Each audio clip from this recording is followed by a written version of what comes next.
মানুষকে উদ্ধার করতেছে। দেখেন আমি জুমিং করে দিয়েছি, অনেক মানুষ বন্যাস্থিতির মাঝে আটকে আছেন। অনেক আমার কাছে আল্লাহ এই সবকিছু বিপদ থেকে উদ্ধার করবে। সম্মানিত এলাকাবাসী, পরে ফ্রিজ মানুষের অবস্থা খুবই শোচনীয়। দেখেন চারপাশে শুধু মানুষ আর মানুষ, চারপাশে মানুষ আর মানুষ। অবশ্যই চেষ্টা করবেন যে বন্যাস্থিতির মাঝে যে কোনো পরিস্থিতি হোক দাঁড়ানোর জন্য, আর যতটুকু পারবেন অবশ্যই চেষ্টা করবেন। কারণ এই অবস্থাতে দেখেন পানির অবস্থা দেখেন, এই দেখেন অনেক সমাজকল্যাণ লোকেরা আসে এই জায়গায় বন্দি। সালাম আলাইকুম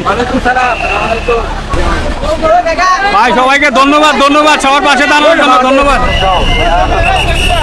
বিতরণ করে দিব মানুষের একদম। দেখেন বন্যাস্থিতির মাঝে অনেক বাড়িঘর, এই মুহূর্তে সবার পাশে একজন মানুষকে প্রয়োজন, সবার পাশে কাজ করার জন্য মানুষকে উদ্ধার করতেছে। দেখেন আমি জুমিং করে দিয়েছি, অনেক মানুষ বন্যাস্থিতির মাঝে আটকে